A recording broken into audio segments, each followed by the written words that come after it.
Hello, ladies and gentlemen. It is your boy Scunny Man Rob, and I am back. Now, folks, I'm not going to bother you with why I took such a long break. I'm ready to get back into this news, so let's freaking do it. Last time I talked to you guys, I was at the beach waiting for Bretton Woods 2.0 to take place, which it eventually did. Now, to my surprise, nothing too crazy happened, but I will say we got some very good info on the future of this monetary system.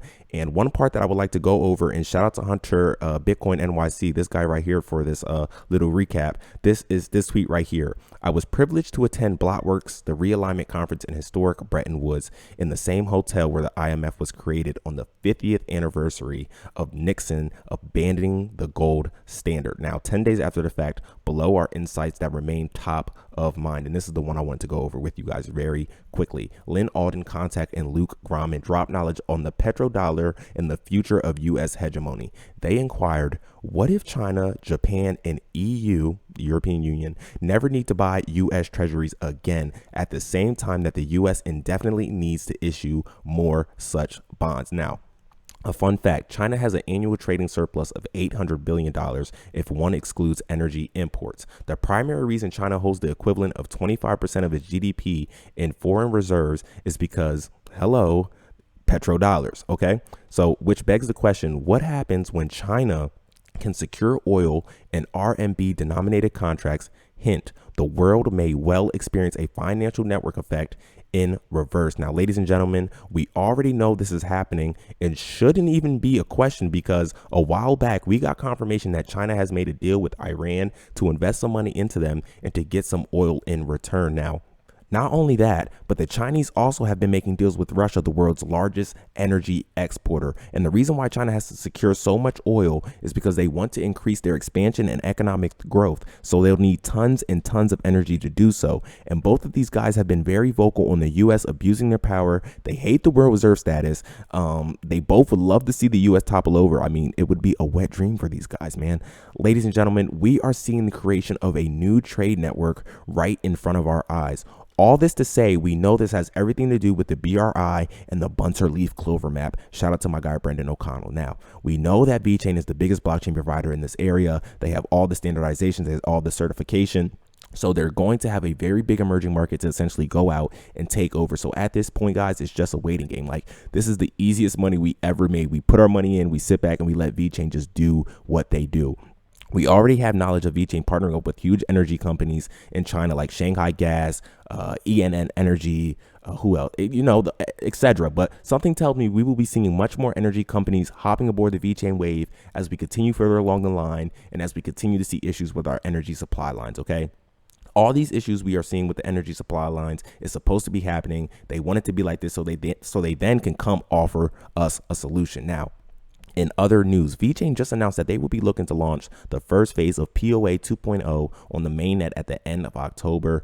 This has been a highly anticipated moment for the Vechain community. You literally could not go down a Vechain post without seeing someone ask, like, when's PoA 2.0? How long do we have to wait? I need it. Like, when's it come in? Like, but I'm glad to finally see it's getting rolled out. Some of you guys still might be wondering, like, why is there so much hype around this? Like, why does it even matter? And we have a tweet from the man himself, Peter Zhao, chief scientist of Vechain, answering exactly that. Someone asked, what does this even mean exactly? And he just answered, higher security, faster transaction confirmation. And the guy just like, thank you for the clear answer. And it's pretty clear and concise.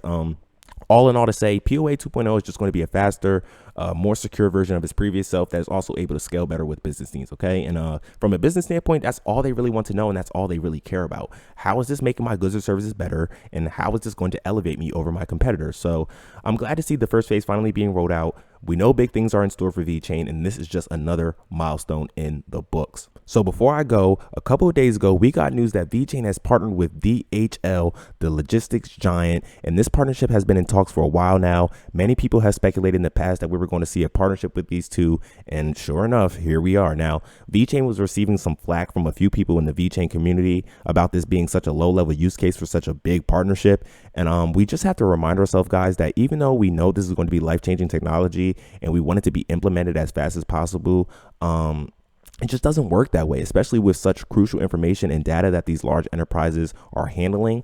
They want to make sure that the the infrastructure that they'll be crossing over to is safe and actually be able to work. They want a smooth transition. Okay, so they'll start small, they'll see how the tech works, and then they'll move to more critical systems. You see what I'm saying? So this is just the beginning, folks. We cannot forget that NFTs have much more use cases than art and collectibles. Okay, think certificates, deeds, product rights, all along that line. Okay, Vechain is literally laying down the foundation of an NFT ecosystem, and they're grabbing all the big enterprise players. In the end of all this, I promise, I swear to you guys, this is literally going to bring additional value to VET and increase our pocket sizes tenfold. I'm so excited to see what is to come out of this partnership, as I know Vechain has much bigger things planned, especially with these guys. So thank you guys for watching. My name is Scunnyman Rob. Make sure to go give me a follow on all my social platforms, link in the description below, and tell your friends and family that Vechain is the golden goose. I'll see you next time. This one for the old me. I was getting back to them. They was trying to hold me back to the old me. It's time to pay up if you owe me. Ain't no little bro.